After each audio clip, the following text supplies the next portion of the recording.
Tenemos que definir qué son los estudios de casos y controles. Como sabemos, están dentro del grupo de los estudios observacionales. Y decimos que son estudios de investigación epidemiológica de tipo observacional y analítico, que en general se realizan de manera retrospectiva.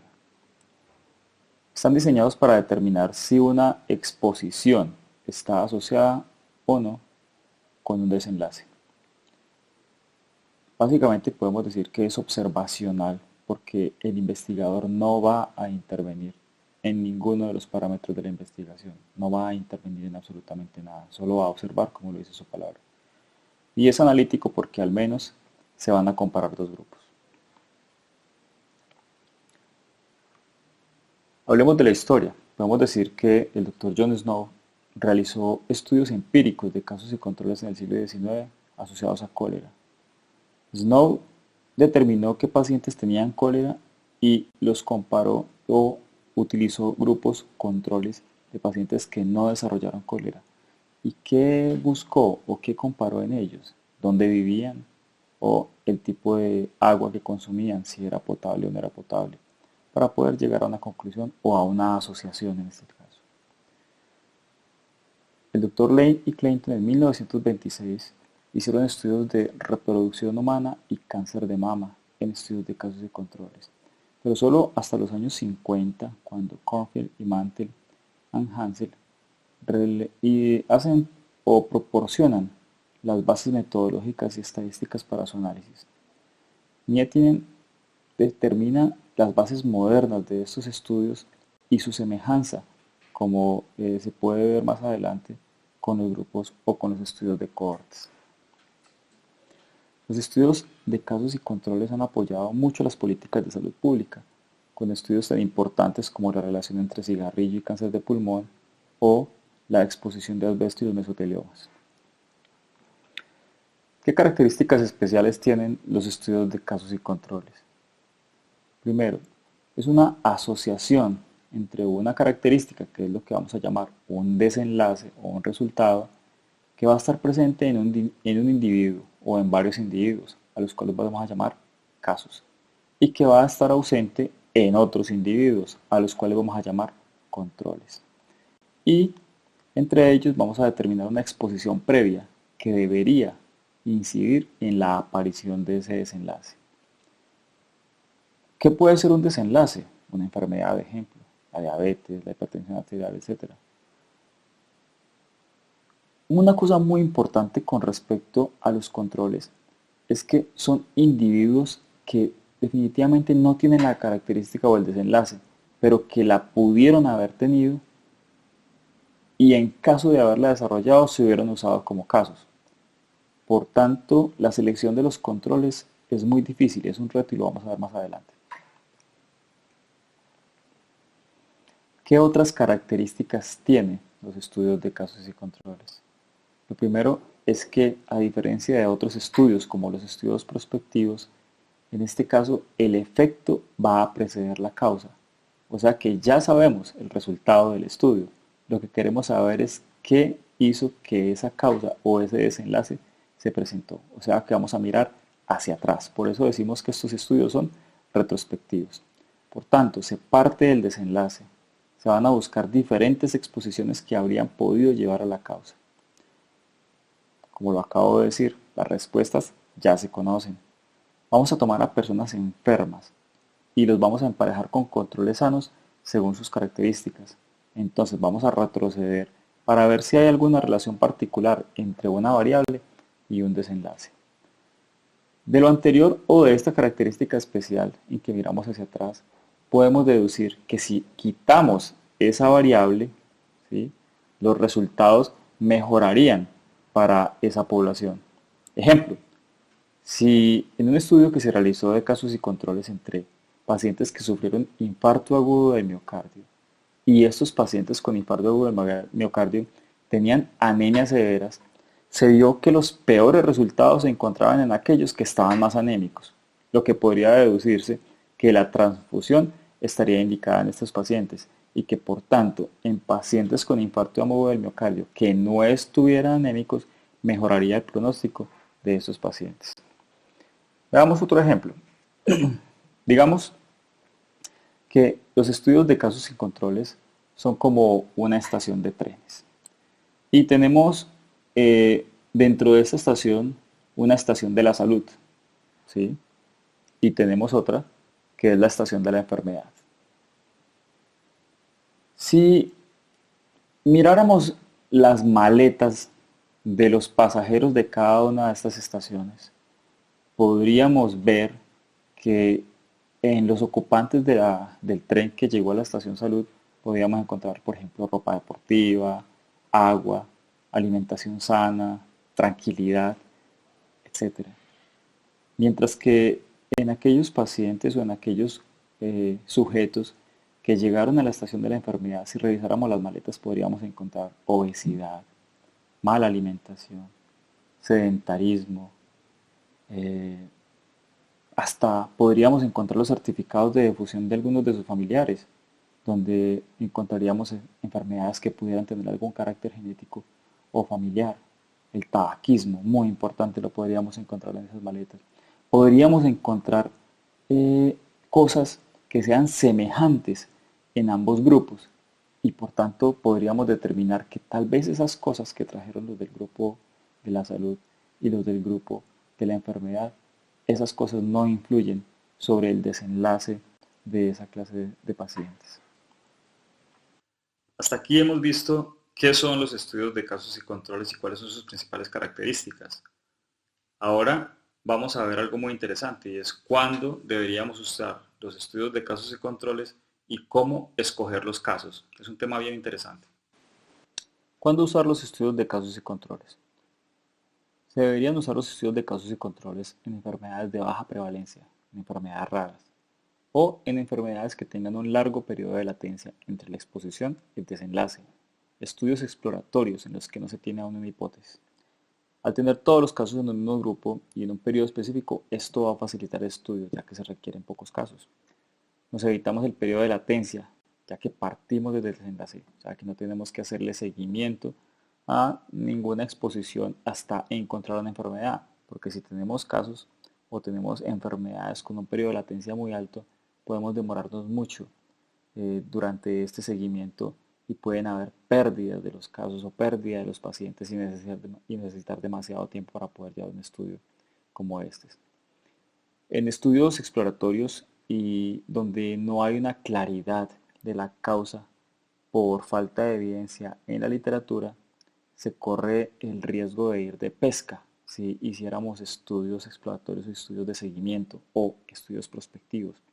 Mientras que aquí básicamente lo que podemos hacer es determinar eh, cuál es el desenlace que queremos estudiar y mirar hacia atrás. Por eso estos estudios son muy importantes en esta clase de asociaciones. ¿Cuáles más? Brotes epidemiológicos, donde queremos identificar potenciales causas de una enfermedad. Lo acabamos de decir, si partimos desde el desenlace hacia atrás y no queremos hacerle seguimiento a enfermedades raras o a enfermedades de baja prevalencia, pues estos estudios son supremamente útiles cuando no tenemos mucho tiempo para investigar o precisamente cuando no tenemos mucho dinero para investigar, ¿sí? Porque nos tocaría hacer un seguimiento a largo plazo. Es muy importante realizar estos estudios siempre y cuando tengamos unas bases de datos válidas, confiables y unas historias clínicas de buena calidad, porque ya sabemos que tenemos que partir de un desenlace y mirar hacia atrás. Y al mirar hacia atrás, si tenemos que investigar sobre historias clínicas y esas historias clínicas están incompletas, probablemente no vamos a tener unas buenas asociaciones. Cuando se tengan pocos casos para el estudio, también es una forma muy útil. Damos un ejemplo. Hay un ejemplo clásico de un estudio de casos y controles donde se hizo una asociación entre gestantes que consumieron dietilestilbestrol y sus hijos o hijas, perdón, que desarrollaron adenocarcinomas vaginales en etapas de aproximadamente la adultez joven, 20 años. ¿Qué tenemos aquí? Un estudio de latencia de al menos unos 20 años. Imagínense hacer un seguimiento de aproximadamente 20 años donde tenemos poca incidencia de una enfermedad. Podemos adquirir muy pocos casos en un periodo de latencia muy largo. que vamos a tener además una baja incidencia de la presentación del desenlace. Y en este caso, cuando se realizó este estudio, se encontró una asociación en el estudio de casos y controles para el consumo de dietilestilbestrol y el adenocarcinoma vaginal en sus hijas. Un estudio prospectivo requeriría mucho tiempo de latencia, mientras que los estudios de casos y controles se hacen de forma retrospectiva y con pocos pacientes. Es importante determinar que los casos no tuvieran otras exposiciones al dietilestilbestrol con respecto a los controles. O sea, tenemos que estar clarísimos de que estos pacientes recibieron el dietilestilbestrol en el momento de la gestación y que no hubo una asociación o una exposición a este medicamento durante otros periodos de la vida de estos pacientes. En los grupos de casos que consumieron el dietilestilbestrol, en este caso se formularon ¿para qué? Para evitar el aborto espontáneo y en pacientes que tenían amenazas de parto pretérmino. Entonces hay que tener aquí una claridad muy importante y es determinar si la presencia del adenocarcinoma se presentó o se pudo haber asociado como tal a esta clase de patologías, al aborto espontáneo o a la amenaza de parto pretérmino. Pero ¿cómo se pudo llegar a la conclusión de que definitivamente eso no tiene nada que ver con la aparición del adenocarcinoma?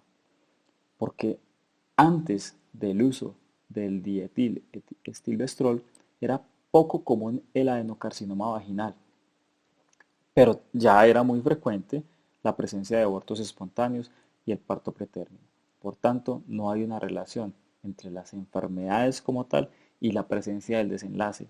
Aquí hubo una asociación muy importante entre el consumo de este medicamento en la etapa de gestación de las madres y la presencia de la enfermedad de sus hijas mucho tiempo después. ¿Cuándo no deberíamos usar este tipo de estudios? Definitivamente, aquí estamos buscando asociaciones, exposiciones de una situación con un resultado definitivo. Entonces, no debemos hacerlo cuando intentamos medir incidencias o prevalencias de una enfermedad.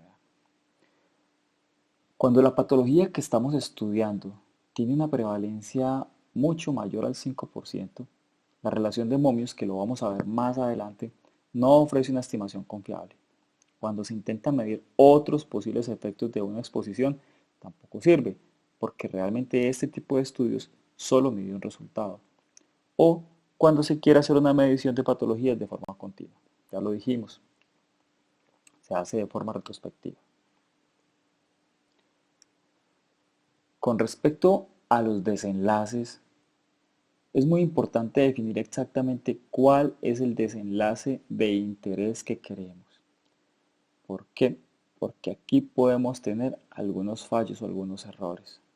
Si se realiza una mala definición del desenlace, pueden quedar incluidos casos que no correspondan al desenlace que nosotros queremos estudiar.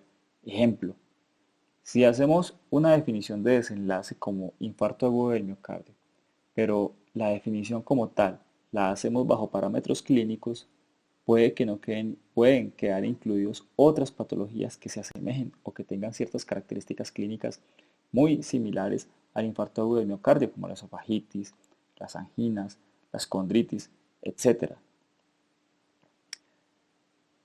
El origen de los casos pueden ser de muchos ámbitos. Podemos hacerlos a través de un ámbito hospitalario o a través de la comunidad. Algunos autores recomiendan el origen hospitalario, sin embargo, más adelante vamos a ver realmente al momento de diseñar este tipo de estudios cuál sería la mejor opción. En estudios analíticos es sumamente importante determinar la validez de la realización del estudio. Y eso quiere decir en qué proporción se midió lo que se quería medir.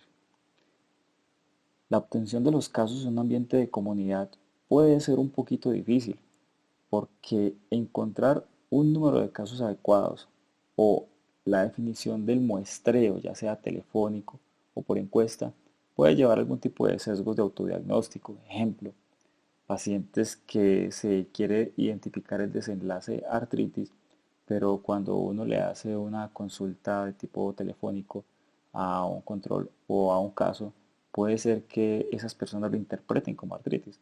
pero realmente tengan otro tipo de problemas articulares. ¿Cómo deberíamos entonces escoger los casos? ¿Qué se recomienda? Se recomienda escoger los casos tan pronto se diagnostican, o sea, casos incidentes o casos nuevos. ¿Se pueden usar pacientes fallecidos? Sí, se podrían utilizar, siempre y cuando tengamos historias clínicas o historias ocupacionales de muy buena calidad. Idealmente, no utilizar casos prevalentes o casos sobrevivientes. ¿Por qué? Porque aquí puede haber algún tipo de alteración, puede haber disminución del sesgo de memoria, puede ser que la supervivencia no está condicionada por los factores de riesgo en este tipo de casos prevalentes, o menos probable, pero puede pasar que el estatus de enfermedad pueda modificar la exposición que queremos estudiar. La razón de Momius, como lo vamos a ver más adelante, que es la forma de hacerle el análisis de los estudios de casos y controles, puede parecerse al riesgo relativo cuando se incluyen casos incidentes y la exposición que precede es de larga duración. Por eso tratamos de identificar los casos como casos incidentes, o sea, casos recién aparecidos, y tratar de no incluir casos que se presentaron en tiempos muy pasados. Los casos prevalentes se pueden escoger, pero cuando no haya casos incidentes en enfermedades muy raras o cuando la exposición es demasiado largo y la enfermedad podemos estar claros de que no va a modificar la exposición. En casos prevalentes con exposiciones largas y enfermedades que no alteran la exposición los podríamos utilizar. No se dispone de casos nuevos y hay enfermedades muy raras y aquí puede haber una baja letalidad, entonces podríamos utilizarlos. La exposición, como les acabo de decir, no modifica el curso clínico. Exactamente, estamos hablando de la sobrevida. O en casos incidentes con exposiciones cortas, aquí pueden ser muy útiles, por ejemplo, en intoxicaciones por alimentos. Veamos un ejemplo de cómo escoger los casos. Y quiero traer esta foto de algo que probablemente todos conozcamos, las fiestas de San Fermín. Digamos que queremos identificar un desenlace y es el desenlace de que uno de estos asistentes a las fiestas de San Fermín fueron corneados por uno de estos toros de Lidia que pasan por las calles de estas ciudades. Eh, Diríamos que los casos deberíamos escogerlos de aquellas personas que estaban en esa calle, que fueron a la fiesta y que querían correr, evitando que fueran corneados por los toros, y efectivamente fueron corneados, ¿sí? Esos serían, por ejemplo, los casos. Ahora, ahorita vamos a ver más adelante cómo escoger los controles. Y probablemente la forma de escoger los controles, si este fuera el caso, tendría que ser la misma población que corrió ese mismo día en las fiestas de San Fermín por esas mismas calles, pero que no fueron corneados. O sea que ahí estaríamos hablando de una población que pudo haber tenido el desenlace, pero que no la presentó. No deberíamos escoger los controles de personas, por ejemplo, que están mirando desde las ventanas, ¿sí? Porque la exposición de ese tipo de personas no fue igual a aquellos que estuvieron corriendo en las calles. A esto se refiere, o esta es una de las características importantes de la escogencia de los casos, y más adelante vamos a ver cómo deberíamos escoger los controles. Como acabamos de ver, ya nos dimos cuenta cuándo deberíamos realizar un estudio de casos y controles, específicamente cuando tenemos poco dinero, cuando tenemos poco tiempo para realizar una investigación, cuando hay casos de brotes epidemiológicos o cuando no tenemos una hipótesis a priori para poder desarrollar una investigación. Nos dimos cuenta también cómo escoger los casos y cuál es la importancia de la escogencia de los casos y cómo deberíamos elegirlos. Ahora seguimos con un tema que es un desafío y es la elección de los controles. ¿Cómo escoger los controles? Los controles se obtienen de la misma base de estudio. Habrían podido ser identificados y escogidos como casos si hubieran desarrollado el desenlace, o sea, la enfermedad. Entonces es muy importante tener en cuenta que debe ser en el mismo tiempo de la investigación. Es un estimado de la proporción base de los individuos expuestos y no expuestos de la base poblacional origen de los casos. Esto constituye un desafío, porque los controles deben tener las mismas características de los casos, solo que en ellos no está la enfermedad, el desenlace, ni la variable a estudiar. Los controles son la población a la que vamos a generalizar los resultados. Es por ello que es supremamente importante que los criterios de inclusión, exclusión y las restricciones que se le aplicaron a los casos al momento de escogerlos, también se deben aplicar a los controles, así como a la misma base poblacional. Si los casos fueron definidos de una población con tiempo, espacio y lugar específico, los controles se pueden tomar de esta misma base poblacional, con un muestreo aleatorio de la población base con la cual se escogieron los casos. Los controles deben ser incluidos independientemente de que fueran expuestos o no expuestos, para garantizar adecuadamente la base poblacional, siempre y cuando la condición de exposición no determine el ingresar al grupo de control, o sea que eso debe ser un criterio antes de empezar la investigación. Es muy importante en este sentido en que si las fracciones muestrales de exposición o no, que rara vez conoce el investigador, difieren de forma importante, pueden generar un sesgo de selección. Entonces, volviendo a nuestra diapositiva de las fiestas de San Fermín, podríamos decir que los controles deberíamos escogerlo en el grupo que corrió por las calles junto a los toros, pero que no recibieron efectivamente una cornada. Eso podríamos decir de aquellos sujetos que estuvieron expuestos pero no tuvieron el desenlace. Pero para poder tener una determinación clara del muestreo poblacional, también deberíamos escoger aquellos que no estuvieron expuestos, pero resultaron en el mismo tiempo de investigación. O sea que deberíamos escoger de forma aleatoria también grupos que estuvieron aquí, por ejemplo, fuera de las barreras, o aquellos que estuvieron en los edificios. La probabilidad de selección para los controles debe ser proporcional al tiempo que el sujeto permaneció elegible para desarrollar el evento o la enfermedad en estudio. Una opción es seleccionando un control del grupo de individuos elegibles una vez que se detecta un caso. Aquellos pacientes o aquellos sujetos que fallecieron o que migraron durante el momento de la investigación deberían salir como posibles grupos de controles. De esta forma se asegura que el control estaba en riesgo de tener el evento en el momento en que fue seleccionado. Incluso esto indica que un paciente que es elegido como control en una etapa temprana del estudio podría haber sido elegido como caso en etapas más tardías. Con respecto a los controles, se debe evitar al máximo los factores de confusión. Se espera que otras variables sean similares, que pudieran ser un factor de riesgo para desarrollar el evento, y al mismo estar asociadas con la exposición. En este caso, lo que se recomienda es tratar de evitar esas variables de confusión. ¿Y cómo se hace? Como lo vamos a ver más adelante en los diseños o en la metodología de los estudios de causas y controles, es hacer algo que se llama igualación o pareamiento de atributos. Por ejemplo, es escoger controles de pacientes caso que sean del mismo sexo o de la misma edad, para así evitar los factores de confusión que puedan estar asociados a esta clase de variables. Los controles se pueden tomar de pacientes hospitalizados o de población general, y cada una de estas posibilidades tiene sus pros y sus contras. Ejemplo, desde el punto de vista de los hospitalizados que acuden al mismo hospital donde se presentaron los casos, pero acuden por un padecimiento diferente. La limitación es que el grupo control eh, es que la exposición puede estar relacionada con la causa de la demanda de atención, y los investigadores raramente pueden saberlo. Por ello, toca utilizar diferentes diagnósticos en los controles para evitar el riesgo de selección.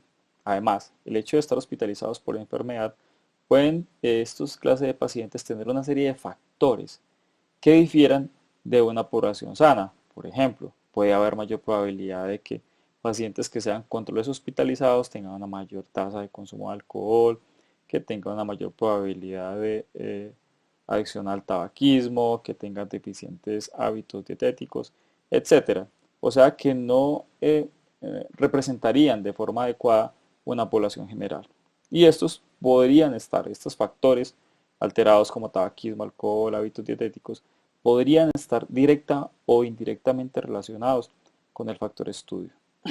También es muy importante decir, desde el punto de vista de los PRO, que aquellos pacientes hospitalizados pueden estar mucho más dispuestos a colaborar y al estar hospitalizados y concentrados en su enfermedad, tienden a recordar más datos de exposición a ciertos factores. ¿Qué desventaja tienen? Son enfermos con distribución distinta a los casos a la población, como les acabo de decir, fumadores, consumo de anticonceptivos o menos expuestos a otros factores. ¿Por qué? Porque al tener una enfermedad, esta clase de pacientes pueden tener cambios en la dieta debido a su enfermedad o tener cierto grupo o ciertas características de autocuidado diferentes a poblaciones sanas. Para escoger el grupo, dependiendo del estudio, por ejemplo, algunos controles con pacientes con Seades Derbys se deben elegir en pacientes que no utilicen métodos, por ejemplo, de barrera, porque se puede generar un sesgo. Eso desde el punto de vista de los pacientes hospitalizados. En el grupo de los poblacionales, si los casos son poblacionales, estos pacientes o este grupo de sujetos pueden estar menos dispuestos a colaborar por tiempo, porque no recuerdan ciertos datos, que se genera una cosa que se llama sesgo por recuerdo. Pueden ser aleatorios o no. Esto puede generar que sea más costoso, más tiempo de inversión en la escogencia o en la interrogación de los controles. Los pacientes que participan pueden diferir mucho de los que no participan, llevando a que haya problemas de validez. Puede ser difícil contactarlos por el tiempo, a la necesidad de hacer llamadas, el tiempo que se utiliza al momento de hacer las llamadas, incluso en algunos momentos en que se utilicen controles poblacionales y se haga un muestreo, por decir algo, de forma telefónica o de forma directa, pero en sitios residenciales, pueden caer controles en sitios no residenciales, por decir algo, fábricas o edificios donde se trabaja de día pero no de noche, o sea que puede no haber gente que pueda responder las llamadas para los controles. Puede haber, por ejemplo, varias personas en una casa y no saber a quién elegir. Puede ser que la llamada sea contestada por un contestador automático o incluso puede haber viviendas sin teléfono. Entonces, en algunas de estas situaciones, la escogencia o la probabilidad de utilizar un control puede ser difícil. Puede haber algunas bases de datos poblacionales o grupos poblacionales específicos que se utilicen como controles, pero que no necesariamente estén relacionados con el factor de riesgo o con el factor de exposición. Algunos grupos de pacientes fallecidos pueden ser útiles para ser utilizados como controles, siempre y cuando su distribución sea similar a la población de los casos. Ejemplo, que la causa de muerte no deba estar relacionada con la exposición, sino que sean múltiples causas de muerte.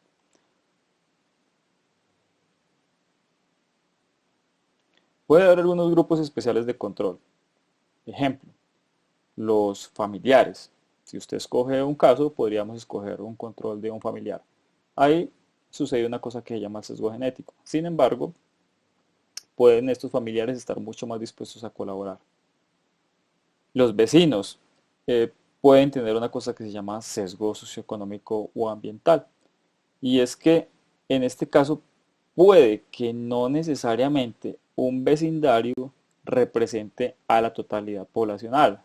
Ejemplo, si tenemos un vecindario que sea de un estrato socioeconómico elevado, pueden tener menos probabilidades de factor de asociación con trastornos como desnutrición o otra clase de situaciones que no sucedan en ese estrato. Grupos poblacionales como los amigos del caso o la esposa o esposa del caso pueden ser sujetos que sean más colaboradores, sin embargo, al tener hábitos similares, pueden terminar eliminando el factor y no encontrar una asociación a lo que queremos hacer con este tipo de estudio. Con respecto al número de grupos de control o de cuántos controles deberíamos utilizar por caso, lo que se dice es que idealmente debe haber un caso y un control. También podríamos utilizar dos controles por caso y podríamos utilizar, ejemplo, pacientes hospitalizados y pacientes no hospitalizados para eliminar el sesgo que dijimos previamente con respecto a los hábitos o los factores que llevaron a que ese paciente estuviera hospitalizado y que no necesariamente representara a toda la base poblacional. Pero asimismo, podríamos decir que varios controles por caso podrían aumentar el poder máximo del estudio. Sin embargo, se dice que más de 4 controles por caso realmente no aportan más que ello. Para eliminar sesgos desde el punto de vista de los controles, ejemplo, si tenemos controles hospitalarios, podríamos utilizar sujetos de diferentes servicios de hospitalización, si existen, por ejemplo, dudas con respecto a factores de asociación que no pudiéramos tener identificados en determinado momento.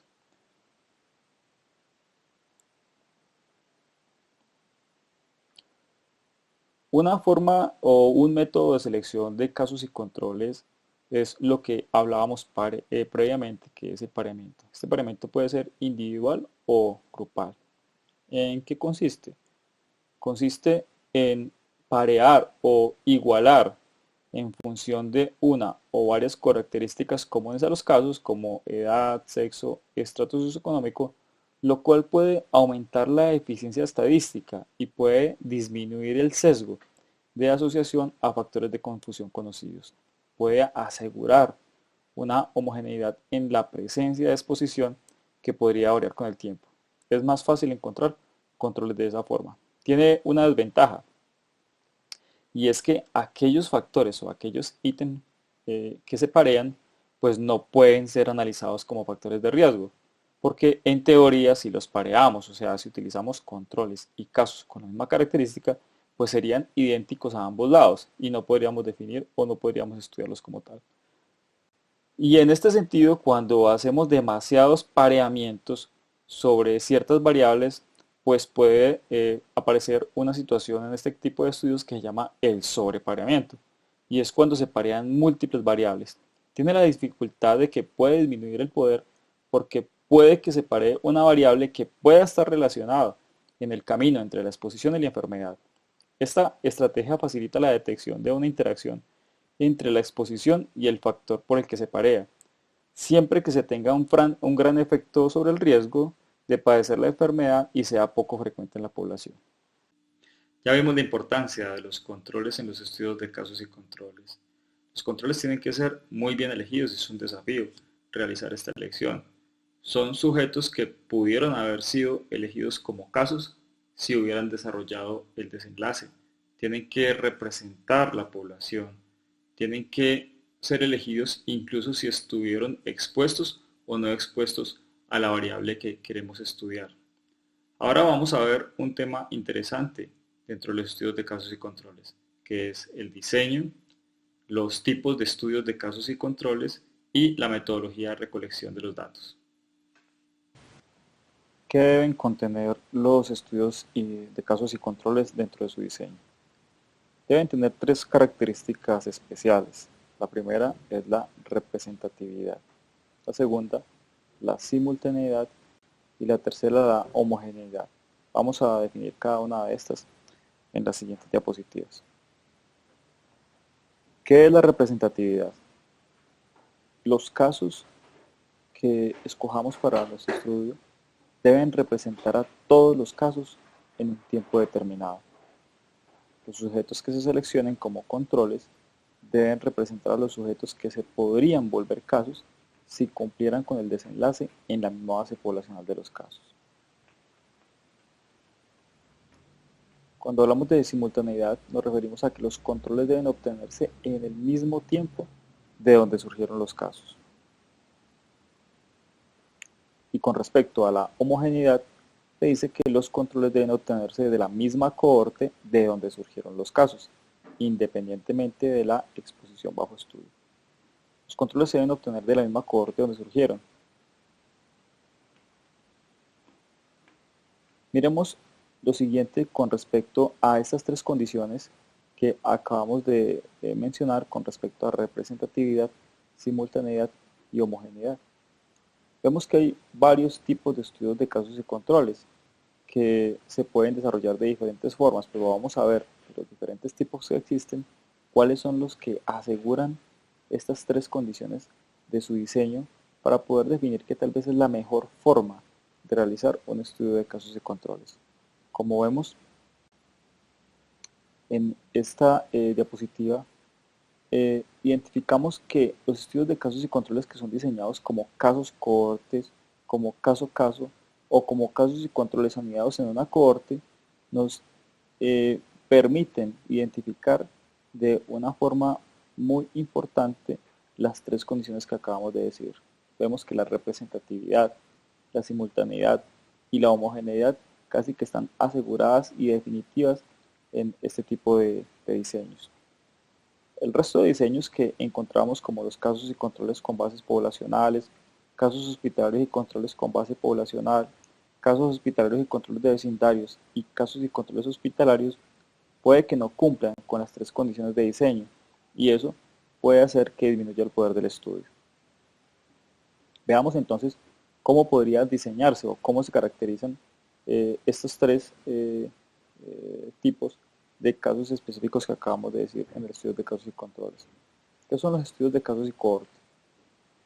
Un estudio de casos y cohortes donde los casos y los controles se encuentran anidados en una cohorte fija que está definida en tiempo, espacio y lugar.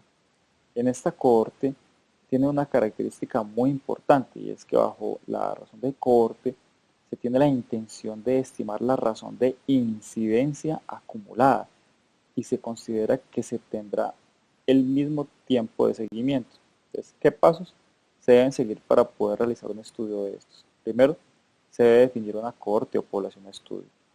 Segundo, se selecciona el grupo control para determinar la proporción de los individuos expuestos y no expuestos que podrían desarrollar el evento. Luego se hace seguimiento de los grupos para definir quiénes desarrollaron el evento, o sea, los casos incidentes que se desarrollaron a lo largo del tiempo, y definir si son del grupo de los expuestos o del grupo de los no expuestos. Puede ser que un caso determinado como control desarrolle el evento, y esto haga que se pierda poder estadístico. Por ello, no debe realizarse en eventos de alta incidencia. Es mucho mejor hacer este tipo de estudios en patologías raras. Los estudios de casos y controles anidados o de grupos de riesgo, en este caso la elegibilidad del control es que sea grupo de riesgo, es decir, que se elige de la cohorte en el mismo momento que se identifica el caso. Los casos y el conjunto de individuos en riesgo que no desarrollaron el evento se constituyen en el grupo de riesgo. ¿Cómo se hace? Primero, se define cuál va a ser la población cohorte. Segundo, se realiza seguimiento con el fin de identificar los casos incidentes, o sea, aquellos que desarrollen el evento. Una vez que se identifica un caso, se eligen varios controles de la misma cohorte o población en ese momento en que estaba en riesgo de desarrollar el evento, pero que no lo desarrolló. En este caso, un estudio o un sujeto elegido como control podría más adelante en el seguimiento ser elegido como caso. Este tipo de estudio se realiza en eventos poco frecuentes, en cohortes dinámicas, en los que la identificación de la exposición en la población y en el tiempo podrían ser muy costosas.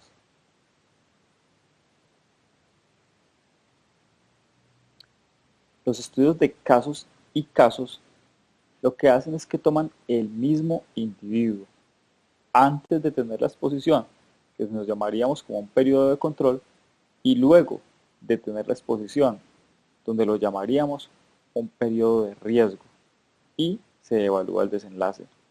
Sería como una especie de pareamiento con el mismo individuo. La forma de análisis es igual, solo que en lugar de caso, se utiliza el periodo de riesgo comparado con el periodo de control. Es posible que haya varios periodos de exposición.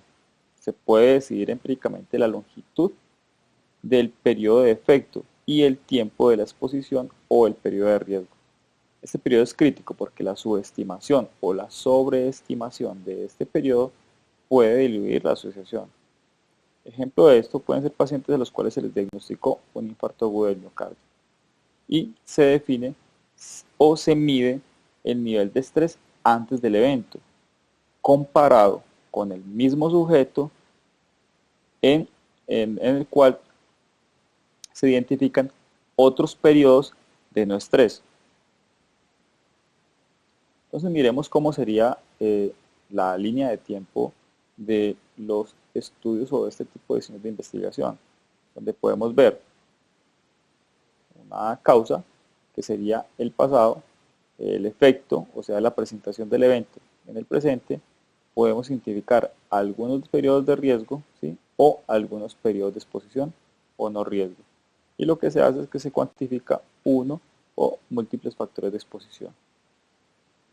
Cuando tenemos el mismo individuo, lo que hacemos es que definimos la presentación del evento, ¿sí?, qué periodos de riesgo tuvo este individuo, y hablamos de periodos de riesgo cuando hubo una exposición usual o inusual justo antes de presentar la enfermedad o el evento, versus los periodos de exposición donde básicamente lo que se identifica son los periodos de rutinas o de la forma de vida normal que tiene este individuo, no asociada al periodo de riesgo o justo antes de que se haya presentado el evento o el desenlace que queremos medir.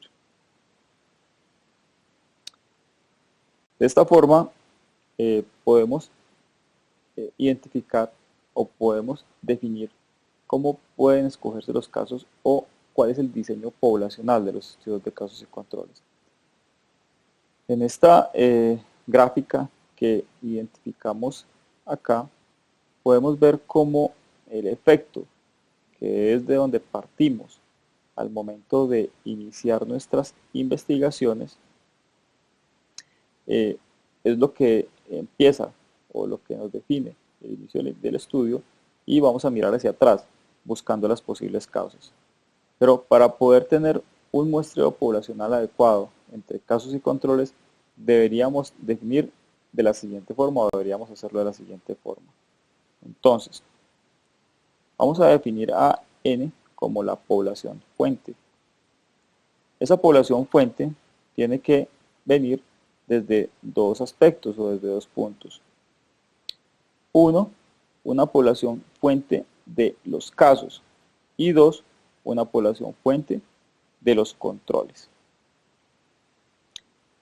Esta S nos representa el muestreo de los controles, y ese muestreo de los controles viene de dos características o de dos puntos. Uno, los casos prevalentes, y dos, los controles como tal. De estos controles como tal, vamos a tener a los controles expuestos y a los controles no expuestos. Ahora, en la línea de los casos, ¿qué vamos a tener?